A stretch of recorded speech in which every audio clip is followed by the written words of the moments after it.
Dans la Loire, un policier dans le coma après avoir reçu une bouteille en verre au niveau de la tête. Son pronostic vital alors est toujours engagé. Une enquête a été ouverte. Pour l'heure, il n'y a aucune interpellation. C'est ce que va nous confirmer Fabrice Galacciotto qui est avec nous. Bonsoir. Vous m'entendez ?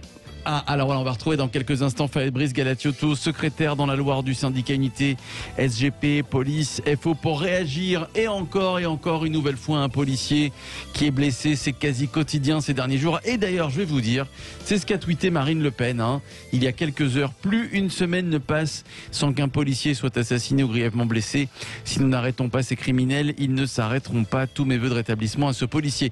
Philippe Bilger, c'est vrai que c'est dramatique, c'est devenu quotidien maintenant, voilà. Il n'y a pas un jour, une semaine, on ne parle pas d'un policier blessé ou mort. Justement, Philippe, j'allais m'interroger sur le partage qui est fait par les médias entre ce que j'appellerais la quotidienneté de toute manière difficile des policiers dans leur activité professionnelle et souvent dure, et bien sûr, on ne parle pas dans les médias des policiers qui sont blessés, insultés dans le cadre de ces activités banales, si j'ose dire. Mais on a tout à fait raison d'évoquer ce dont on va parler, d'autres agressions. À chaque fois, en définitive, c'est là le critère que la police est attaquée d'initiative. Donc c'est ça le grand partage. C'est pas la police qui, à la limite, pâtit d'une résistance dans le cadre d'interpellations. Non, c'est autre chose qui représente une dérive depuis quelques années, c'est-à-dire des citoyens qui n'hésitent pas à s'en prendre délibérément et spontanément à la police. Et dans ce cas-là, il est normal qu'on en parle comme on va le faire. Eh oui, un policier est avec nous d'ailleurs, Fabrice Galacciotto, bonsoir.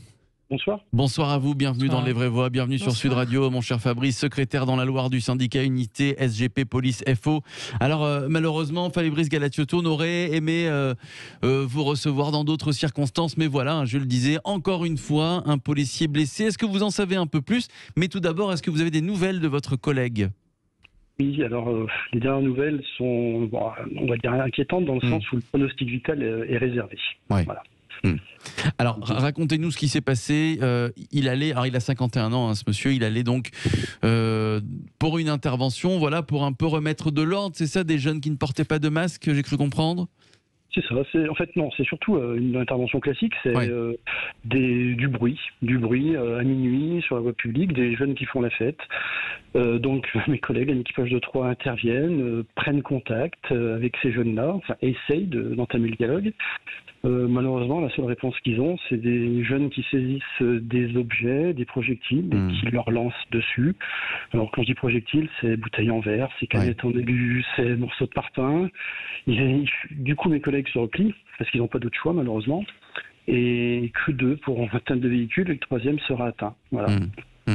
C'est à chaque fois on dit c'est le blessé, le mort de trop. À chaque fois il y a des annonces. La dernière en date, c'est Jean Castex, le Premier ministre, qui a annoncé des peines plus sévères pour les policiers. Qu'est-ce que vous dites, vous? Dans quel état d'esprit vous êtes? Résigné, lassé de compter les blessés et d'avoir 2-3 annonces comme ça? Dans quel état d'esprit êtes-vous, Fabrice? C'est de l'usure. C'est de l'usure. On ne se sent pas protégé, que ce soit physiquement, que ce soit juridiquement, comme vous venez de le dire. C'est vrai que Jean Castex a fait des annonces qui peuvent laisser penser que le policier sera mieux protégé, mais le problème, c'est que ça va très lentement. Entre les annonces, entre le temps que ce soit appliqué, et nos collègues, ils tombent tous les jours. Tous les jours, et il faut aller plus vite et plus fort, je pense. Oui. Alors, Céline Pina, juste après Tom Conan, et je redonnerai la parole à Philippe Bilger. Céline. Quoi dire? Quoi dire de plus que ce que vient de dire Fabrice Galacciotto, exactement. Je crois qu'il y a un moment où on ne peut être que lassé de la récurrence de la violence.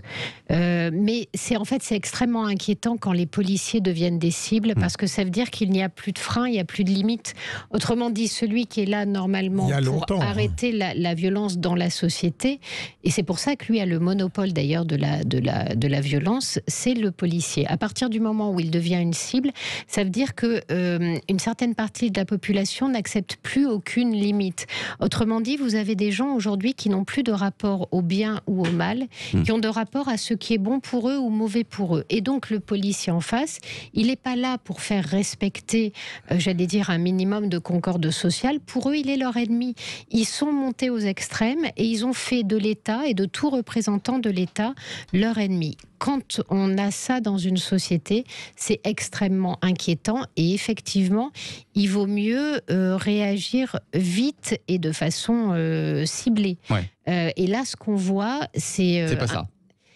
C'est en fait du blabla. Quand on est définitif dans ses paroles et que derrière il se passe pas grand chose, mieux vaut à la limite dire j'ai besoin de temps, on va, mais être très définitif pour que les choses continuent. Il y a le Beauvau. Vous décrivilisez votre parole. Il y a le Beauvau. Il y a le Beauvau de la sécurité. On n'a pas de nouvelles d'ailleurs.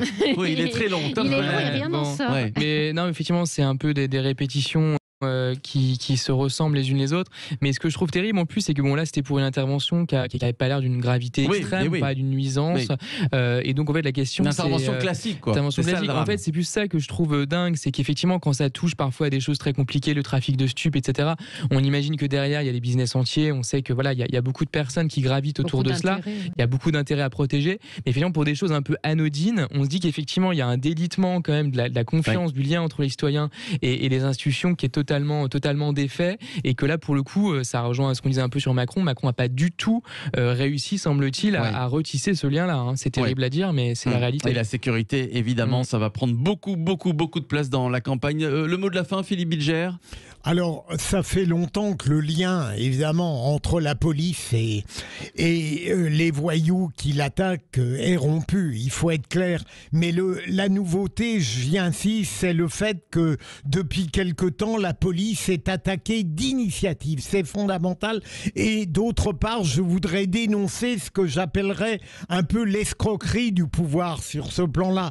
Parce que même si on pense que sa volonté politique est de bonne foi, il peut promettre tout ce qu'il veut, puisqu'en réalité, c'est l'indépendance de la justice qui décidera.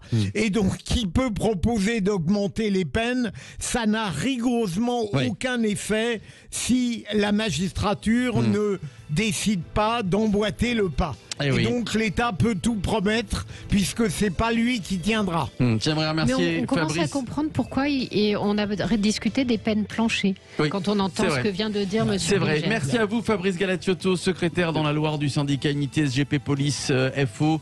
Courage à vous, courage aussi à votre collègue, à la famille de votre collègue, voilà, qui pour le moment est toujours dans le coma et son pronostic vital est engagé. Ce policier dans le coma après avoir reçu une bouteille en verre au niveau de la tête dans le département de la Loire.